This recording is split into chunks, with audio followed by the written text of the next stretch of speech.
Well, hello, minds. It's Brian Jackson, and I'm coming to you tonight to read the second chapter of my book, Lightwarriors. That's this one here. Uh, when we left off last, um, Charlie and her father, Jack, had just come home from a day trip to the water park to find Charlie's mother, Jack's wife, Dana, tragically murdered by government agents.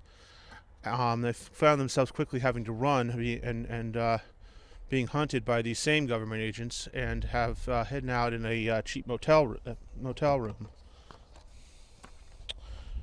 So now we're going to pick up with Chapter 2, Fate. It was early morning and there was a light dusting of snow on the ground. The weather was cold and slightly breezy, but a brilliant sun shone down from the clear blue sky, making for a gorgeous day for a walk. Both David and Catherine were in their early 20s and still looked more like teenagers than adults. David was 23 years old and tall and slender. He stood at 6 feet 2 inches and had close-cut, dark brown hair, light skin, and mysterious wolf-gray eyes. Catherine, his wife of 2 years, was 5 feet 9 inches tall, with long, red-gold hair and coral green eyes. She was slender, with all the right proportions. Both David and Catherine wore casual dress. Catherine dressed in blue jeans and a button-down blouse covered by a blue denim jacket. David also dressed in blue jeans, together with a white t-shirt, an open green button-down long-sleeved shirt, and a leather bomber jacket. It was a typical Monday morning in the city. The sidewalks were bustling with people, business executives in black or blue suits, toting attaché cases, teenagers in trendy clothes, blue-collar workers in uniforms or street clothes, and children in school attire, all jostled for space on the concrete walkways. Among them, and ignored by design, were the ubiquitous denizens of the street, the lost, forgotten souls who haunt every city street in America. Homeless people lay in doorways or alleyways, or pushed pilfered shopping carts filled with their meager possessions, while street dealers and hookers mingled with the crowds peddling their illicit wares. The streets, too, were busy, crowded with cars transporting commuters to work or children to school, transit buses filled with the city's less wealthy residents, trucks loaded down with a cornucopia of goods, and the typical scattering of VIPs and limousines. David watched all of this with a wry smile, feeling grateful that he was no longer part of the obligatory morning rush. It was only 2 years ago that he was reading manuscripts for the Lafayette Agency in the village for $25,000 a year and braving the crowds and commuter traffic. Then, his boss found a copy of a book manuscript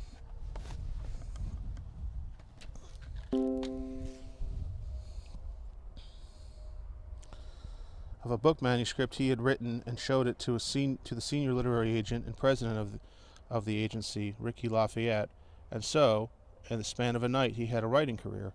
Instead of bucking crowds in the subway or traffic if he took his car, David was riding in limousines, and instead of working from 9 to 5 reading half-assed submissions, he was being wined and dined by senior editors from major publishing houses. It was strange how fast things changed for him. Lafayette got him a publishing contract with Raven Pratt.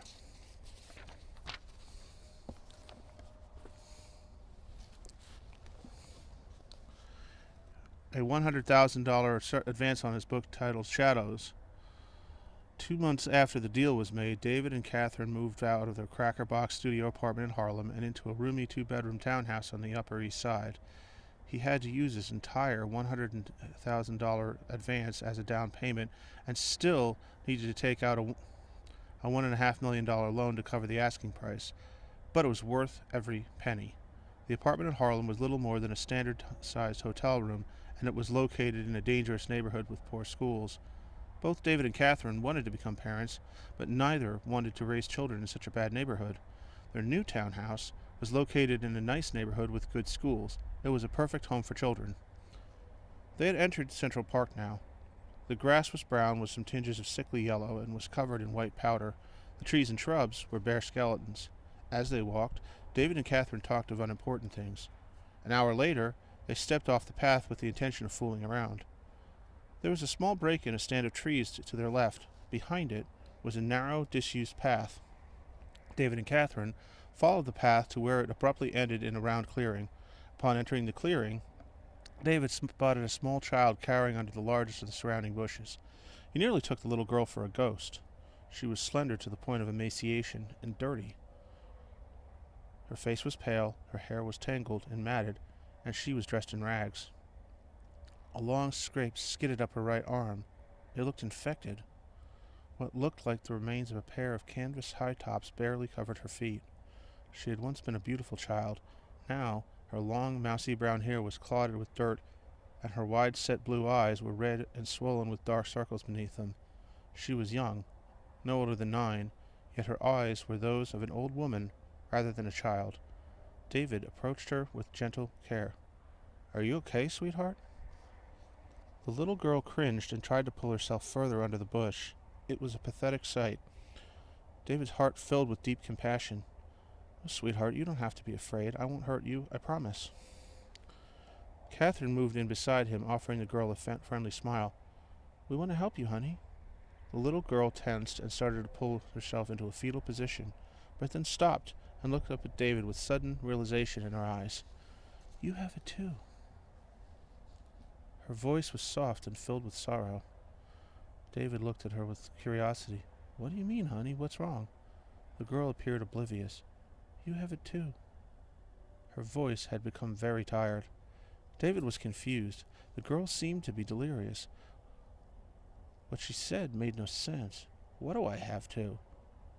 "Honey, what's wrong? Where are your mommy and daddy?" The little girl staggered to her feet. "You have it too." Her voice a mere whisper this time. She took several clumsy steps and then pitched forward. David had to move fast to catch her. The girl's skin was burning up. Blood stained the back of her ragged shirt. David spun around to Catherine. "Call 911, hurry!" She nodded, pulled out her cell phone, and fired off the number. David gathered the girl up, cradling her in his arms. Her body felt loose and boneless, like a dead thing. Catherine hung up her cell phone in frustration. "Busy! Fucking city, come on!" All at once, David became terrified. The main path was strangely deserted. David called for help, but there was no answer. He wasn't surprised. The essence of New York was to mind your own business and let other people mind theirs. In general, people made a point of not seeing things. He lived longer that way. David hugged the girl to his chest and sprinted along the path, continuing to shout for help. There was still no answer. David's fear was mounting. It was too quiet. David felt no human presence anywhere. It was as if the entire park was deserted. He had reached the edge of the park now. There was still no one in sight, and he had no feeling that there was anyone nearby. David hurried across the street and ran another 3 blocks along a side street before reaching his front door. Catherine fumbled for her key before opening the door. She had pulled her phone out again and again dialed. "I'm calling Judy. Hopefully she can help." "Help me get her into bed." In the back of his mind, David knew he should be taking the little girl to the emergency room, but in that moment it occurred to him that to do so would endanger not only the little girl, but also Catherine and himself. Anyway, he knew he could trust Judy. Judy Taylor was David and Catherine's doctor. She was also one of both his and Catherine's closest friends. They had known her since moving to the city 3 years ago. As he carried the little girl upstairs, David was overcome by a sudden and powerful sense of danger he was unable to ignore. Though he knew not why, David felt certain that he and Catherine and the girl were all in imminent peril. He did not like to trust his psychic senses. David had spent 8 years trying to forget them and the other things he could do. But he could not ignore what he felt now. An hour later, David sat in the kitchen at the kitchen table with Catherine, feeling both confused and more than a little frightened. Judy was still in the guest room with the little girl. David couldn't help but be amazed at how fast things had changed. Only an hour ago, this had been an ordinary day. Then they stumbled across the girl, and the day went from ordinary to downright bizarre. The girl had said something about him having it too, but she had been delirious. How could she have known about the powers he had rejected so many years ago? "She's only a little girl. She couldn't be more than 9. It's not possible." A voice spoke up inside him. But what if she wasn't delirious? What if she's not just another little girl? She could be like you, different. It was a disturbing thought, but it was possible, and it would explain his growing sense of danger. As he thought about it now, he was certain that she had the power. His unconscious mind had known it all along. Now that he was aware of it, David could feel the girl's power. The air felt alive with energy as it did before a thunderstorm. He looked up at Catherine, and their eyes met across the table. Something silent passed between them. She feels it too. Catherine, too, was gifted or cursed with the power. It was in part why they had fallen in love. They had both been outcasts. In a way, they still were. And now, it seems that fate had brought them a child who was also an outsider. But her problems ran much deeper than being an outcast. The girl was in some kind of trouble. David didn't know what for sure. He knew only what he felt, and he felt strongly that this child was in serious danger. As he thought that, Judy appeared through the kitchen door. Judy Taylor was a slender woman of 35. She had average looks, but her impeccable dress and personal care more than made up for any deficiencies in her natural beauty. Judy entered looking deadly serious and strode across the kitchen. David and Catherine both pushed away from the table. "You don't need to get up." Judy's voice was low and somber. "She's in pretty bad shape, but she'll be all right. She's running a slight fever. Her chest is infected, and she has food poisoning. She also has an infected cut on her arm and on her back. And her back is all scraped up and infected. She says she cut herself when she crawled under a barbed wire fence to get away from a dog that got mad at me, which is a strange thing for a little girl to be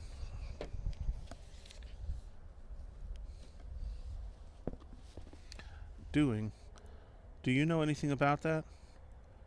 "No," David answered. "I don't even know her name." "She says her name is Danielle, and I don't believe that any more than I believe Oswald killed Kennedy. She also says she doesn't remember much about the past week, and that I do believe. She's in pretty rough shape, and she's been traumatized. She should really be hospitalized overnight for observation." "Yeah, I'd rather not do that." What Judy suggested made sense, but he felt more than ever that to follow her advice would be a deadly mistake. "Okay." Judy's tone suggested that she was more than a little suspicious. "But all the same, I'm going to have to report this to the police." David looked up at her with suspicion. "I thought you only had to report shootings and stabbings." She inclined her head. "Yes, that's the law, but then there's the letter of the law and the spirit of it. Look, you've got a sick and injured little girl whose parents are missing. She's obviously been traumatized, and she's trying to hide something." Judy was right, of course. The whole situation was strange, and he felt that there was more going on than was readily apparent. But he couldn't let her call the police. "Judy, we've been friends for 3 years now. You know me, and you know I wouldn't ask you to do this unless I thought it was important." Judy's expression grew troubled. "She's in trouble, isn't she?" "I'm not sure, but something doesn't feel right. I don't want to get the police involved until I know more about what's going on." "All right. But what do you plan to do? You can't keep her a secret forever. Sooner or later, someone's going to start asking questions, like where she came from and why she's not in school. And if you try to register her for school, then they're going to want to know her medical history. They'll want to see her ID card, and if they pull up her records, then they'll see she's not yours and that you haven't legally adopted her. Even if you keep her inside, there's still the mailman, the paper boy, people from the water and electric companies. Hell, the neighbors could show up. You're going to keep her locked up in the basement? That's a fine life for a kid." David frowned. "I haven't thought about that yet." "Yeah, well, you better start thinking about it, because she's a little girl, not a parrot in a cage." David nodded. "I know, but I don't know what to do right now." "All right, I'll keep my mouth shut for whatever it's worth. But don't forget, she's a little girl, and you can't keep her shut away forever." Judy turned and walked out the door. A moment later, she returned with a small brown paper bag. "I'm leaving you some amoxicillin for her fever and a tube of antibiotic ointment to clear up her infected cuts. Keep her in bed for the rest of the week. And don't give her anything but broth or juice for the next 48 hours. Then you can give her rice or chicken soup if she feels up to it. Take her temperature every 2 hours and make sure she drinks lots of clear liquids. I'll be back to see her again on Wednesday. Judy set the paper bag down on the counter and started to leave. She stopped at the door. There's something damn strange about that little girl. David nodded. He felt something too, though he did not understand what it was. After Judy left, Catherine got up, telling David that she wanted to give the little girl a bath. She was gone for a long time, and when she returned, she looked tired and deeply concerned. How is she? She's sleeping. Catherine crossed the room and sat down across from him. She was so quiet. The whole time she barely said a word. She didn't even ask me to leave while she bathed. Judy's right. Something happened to her. David nodded. Something's really wrong. I feel like we're in danger.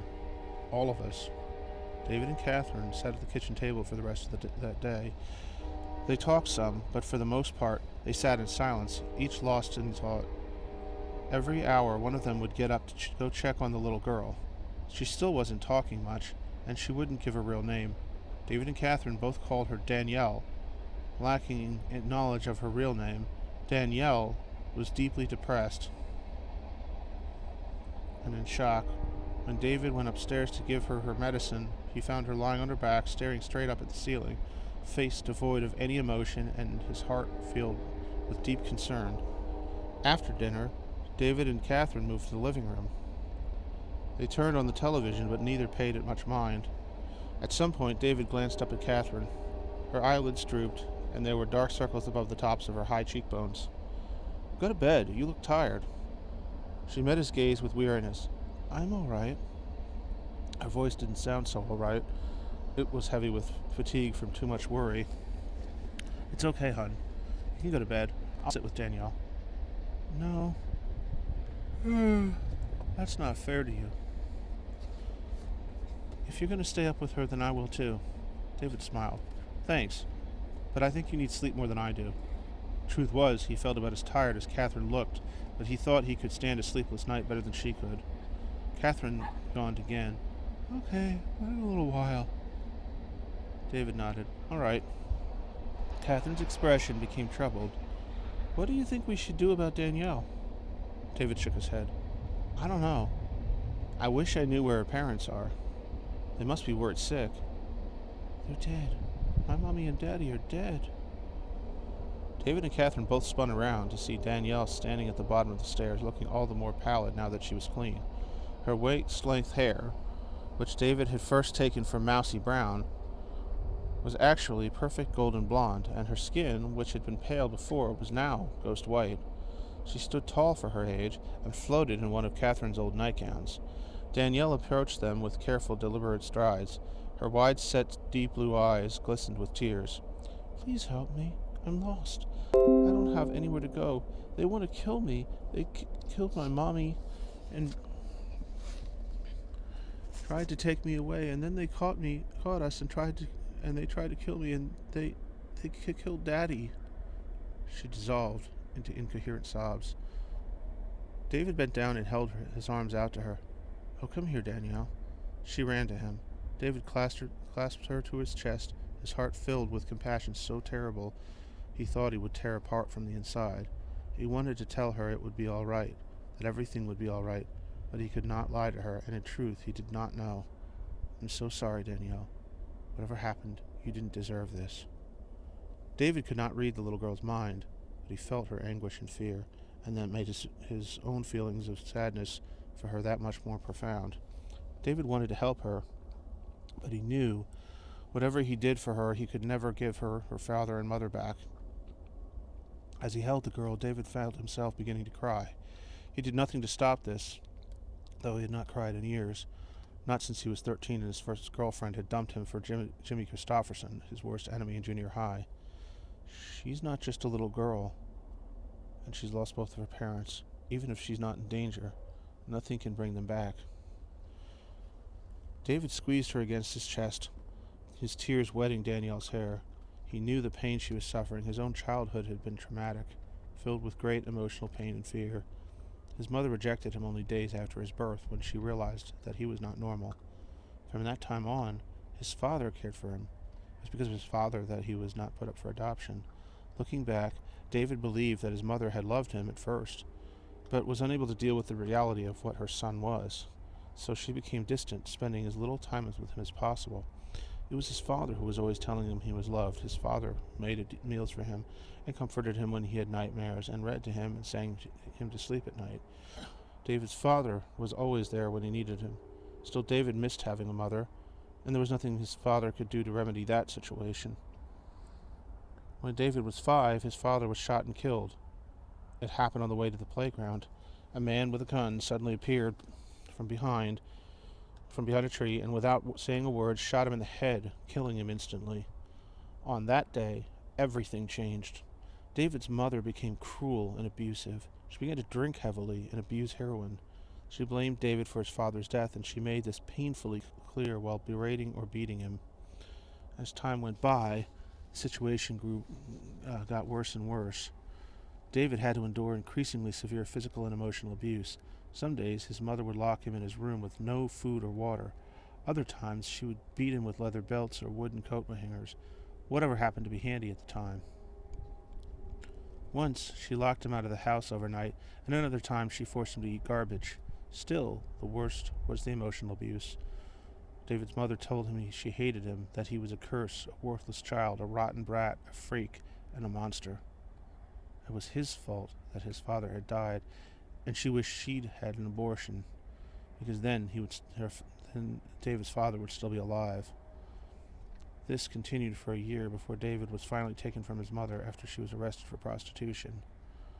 Not long after that, she died of a heroin overdose. Now, as he stood holding Danielle, David remembered his early childhood in more detail than he had in a long time. Fragmented memories, both good and bad.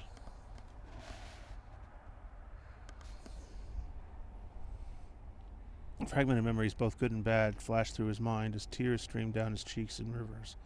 It took David a long time to regain control of himself, and when he finally did, he felt very tired. Some time later, and without a word, Danielle pulled out of his grasp and sat down in the big armchair by the stairs. She lifted her eyes to meet his with slow care.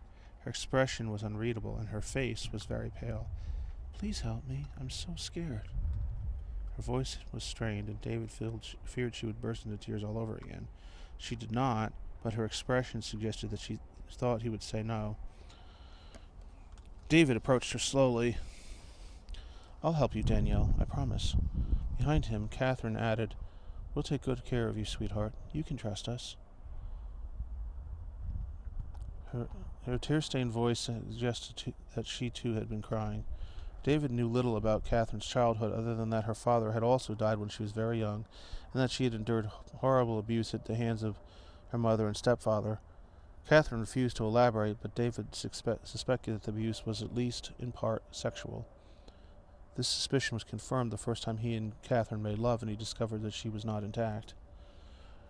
David tried to talk to her about this later, but she refused to discuss it and then burst into tears. David never again brought up the subject, and Catherine never talked about it. Whatever happened remained a secret.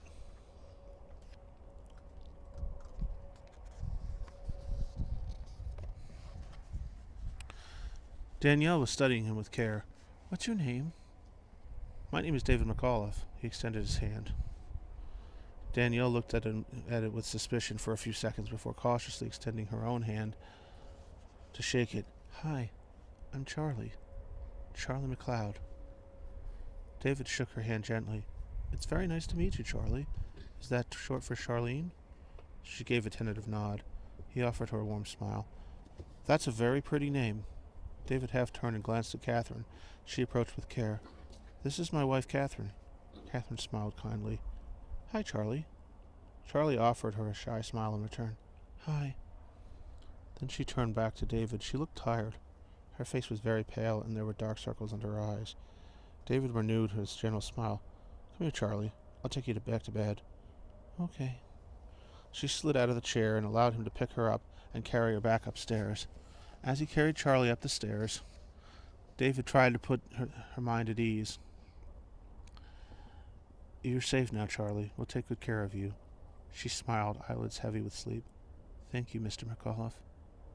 It's okay to use our first names, Charlie, David replied in a soothing tone. Catherine and I want you to treat us as friends. Okay.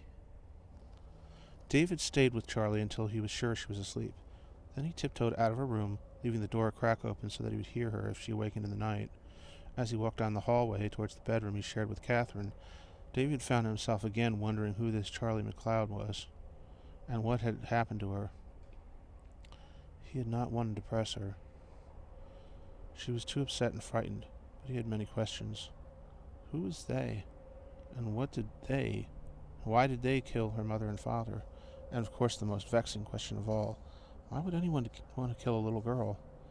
As he asked himself that, he remembered Judy's last words before leaving.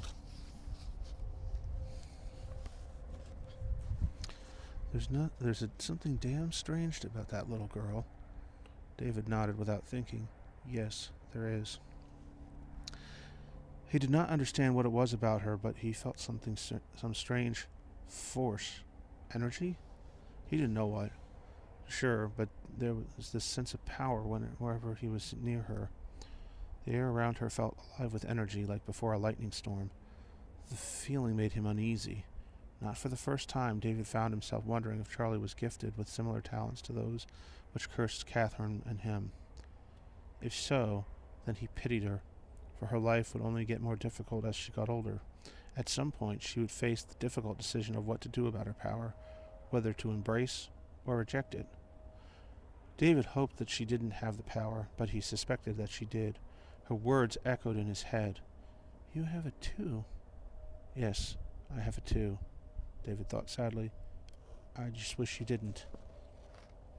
In the guest bedroom, Charlie lay awake, listening to cars go by on the street outside her window. Any one of them could be coming for her, and then it would be all over. But she did not feel that any of them were. She was afraid, but for now at least she was safe. David and Catherine McAuliffe seemed confused and surprised, but she sensed that they wanted to help her. She wasn't sure what they were going to do, but she didn't need to think about that now. Better to drift, listen to the swish of cars outside the window, relax. The weight of the rainbow afghan on her chest was comforting, soothing her troubled mind. She lay like that for most of the night, drifting somewhere between sleep and wakefulness.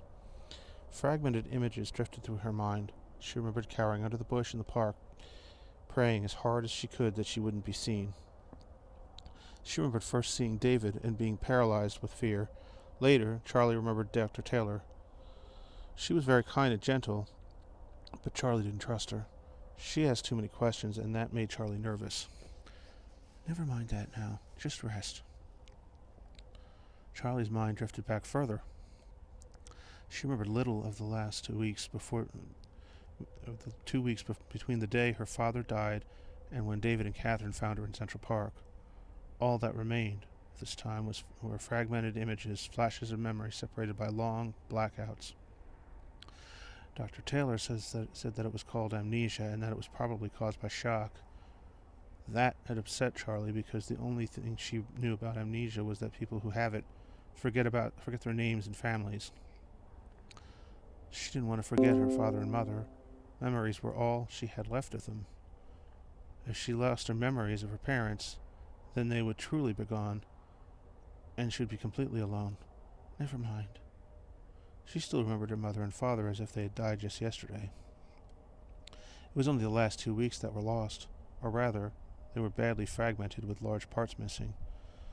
Charlie remembered walking away from the Fowler Point compound, and she remembered hitching a ride with a bunch of ravers in a Volkswagen minibus. They smoked and took pills almost constantly and called her Shorty. When they asked her where she was going, she answered north, earning a raucous cheer. The next thing she remembered was scraping her back open, crawling under a barbed wire fence to escape an angry guard dog that had tried to eat her. Her last clear memory was of the young man she had spoken to at Fox News. Everything else was a total blank until she met David and Catherine. It frightened her a little to know that she had lost almost all of the last 2 weeks of her life. But it didn't matter now. Whatever happened was over, and was probably not anything she wanted to remember anyway. As she thought that, a brief image of her eating out of a garbage can behind a restaurant flashed in her mind. Charlie cringed. Oh, that's disgusting. I'd never do that. She was at least certain of that much. There was no way she could ever eat out of a garbage can, even if she was starving to death. But the image persisted, and it was too clear to be a figment of her imagination. Oh, stop it. What does it matter anyway? I'm safe now, and I'll never have to do that again, so what does it matter? With that, Charlie pushed the image aside. For a while, she lay still in bed, listening to the night sounds outside, not thinking, but drifting. Eventually, sleep came upon her. Over the next 2 days, Charlie's health steadily improved. On Wednesday, Dr. Taylor returned and pronounced her improved. Then she returned on Friday and pronounced Charlie much improved. Charlie had a slight relapse Friday night, spiking a fever of 103, but by Saturday afternoon the fever was down and she was able to walk around the house, albeit unsteadily. She was still very weak and suffered from sporadic attacks of vomiting and diarrhea, but these were becoming less frequent and severe. Early Sunday morning, Catherine went to the grocery store alone, leaving David to care for Charlie. She was still asleep when David finished his breakfast, so he sat down in his office to write. After a while, Charlie came in and sat down beside him.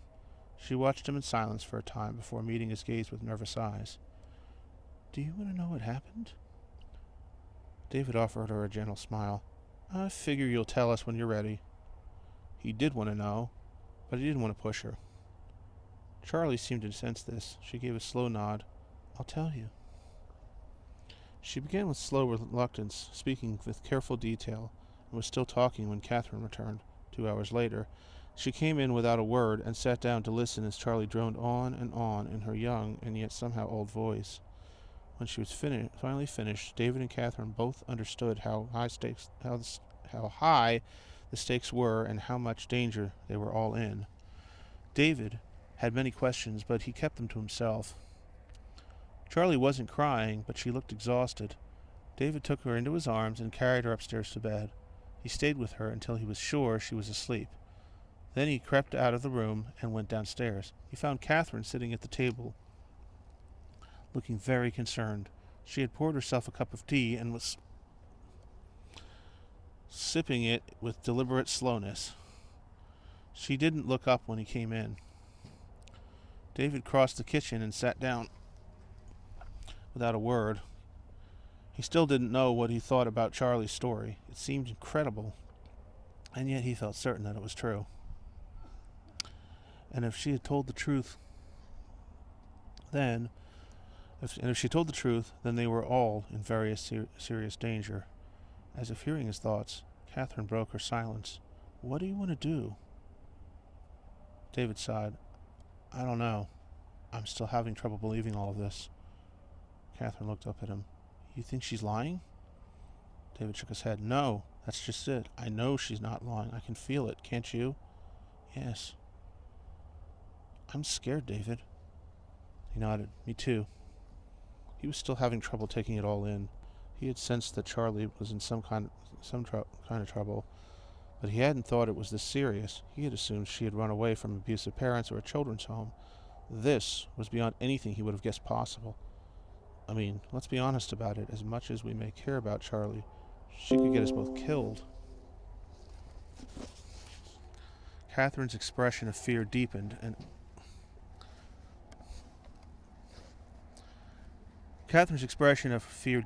her face paled half a shade. Maybe we should call the police. They could protect Charlie better than we can, and we should tell someone what's going on. Sudden anger flashed within David's heart. Do you know who these people are, Catherine? His voice had taken on a subtle edge.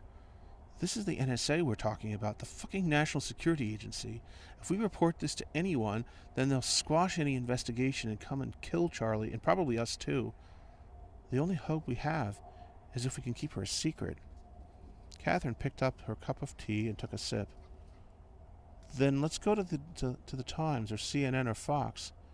They're sure to put Charlie on if they see what she can do, and the NSA couldn't hurt her if enough people knew about her. No, they couldn't.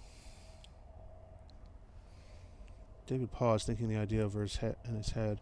It wasn't a bad idea, except for one glaring problem. But if the NSA finds out, then they'll squash it before anything gets out. And then they'll know where she is, where we all are. They probably already thought of all of this. I could take Charlie to CNN or Fox, and there could be a dozen guys in the lobby with guns. We could get Charlie killed that way. He gave a tired sigh. That may not even be the worst that could happen. God forgive me for saying this, but I'm afraid of what might happen if she gets the drop on them. You heard what she said happened at the Fowler Point compound. If her power gets out of control like that again, there are over 1 million people in this city. I don't want to be responsible for something like that. But what else can we do? We can't keep her a secret forever. She has to get out to exercise sometime, and she needs friends. I don't think that little girl has any friends her age since she was 6.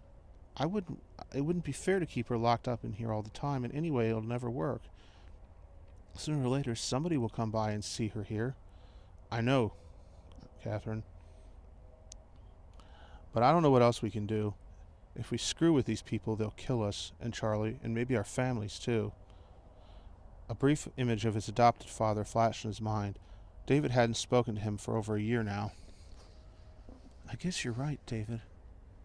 I'm just really scared. I don't want to see Charlie hurt, and I don't want us to get hurt either. Catherine slid to the edge of her seat and stood up with slow deliberation. How did we ever get ourselves into this mess? Jesus, we only helped a lost little girl. Outside the kitchen door, Charlie stood shivering with fear. She was not so much frightened for herself as she was for David and Catherine. What had she brought upon their house? Charlie's cheeks flushed with shame.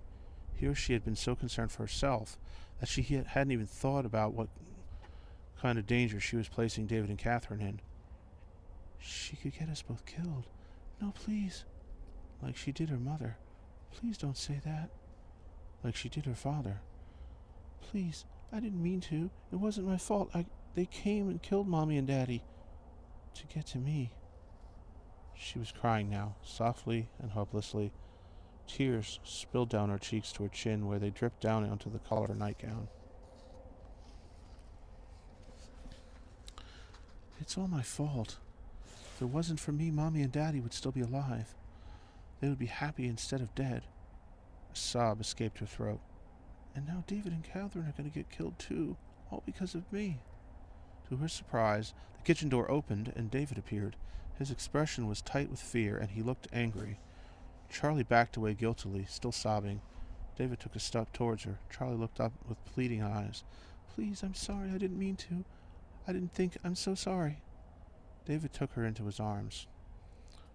It's okay, sweetheart. You didn't do anything wrong. Everything's fine. No, it's not. The NSA men are coming. You said they are. You said that I could get you... She forced the word out. Killed. And she burst into tears. David drew her tight against his chest, hurting her a little. Charlie, you haven't done anything wrong. It's not your fault that your parents died. Charlie looked away. She didn't believe him. The NSA had killed Mommy and Daddy to get to her, and now they were going to kill David and Catherine too. David gently turned her face towards his. Listen to me, Charlie. Whatever happens, what's going on now, it's not your fault. I'm sorry I said that you could get us killed. It wasn't right. You didn't do anything to put Catherine or me in danger. Charlie tried to turn away again. It's all my fault. Daddy and Mommy died because of me, and now I'm going to get David and Catherine killed too. David would not let her turn away. He gave her a gentle shake. Listen to me, Charlie. This is not your fault. Those NSA men are bad people. They're the ones who are doing this, not you. You haven't done anything wrong. Charlie looked at him in disbelief. Really? Yes. He gave her a gentle smile. You can't help being who you are, and you certainly didn't do anything to deserve being chased and threatened. Okay. Her voice dropped to a whisper. But David, I'm scared. Me too, David thought. It's okay, sweetheart. Everything's going to be okay. I hope.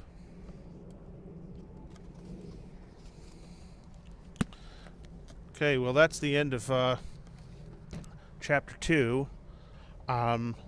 Be picking up in either tomorrow or possibly Friday with Chapter 3. Sorry about some of the noise in the background. I was filming this in my backyard, and I didn't plan for the train to come by, nor did I plan for my dog to be climbing all over my lap. But, you know, stuff happens. Hey, knock it off. Leave that alone. Anyway, hope you enjoyed this. If you like my work and want to support me, get off my bag. No. If you like my work and want to support me, then please subscribe to my channel, and you might consider getting yourself a membership. I will begin. I do plan to start uploading some exclusive content for paying members. It's only $10 a month, and you'll get to see some previews of stuff that won't be available to anyone else for a while.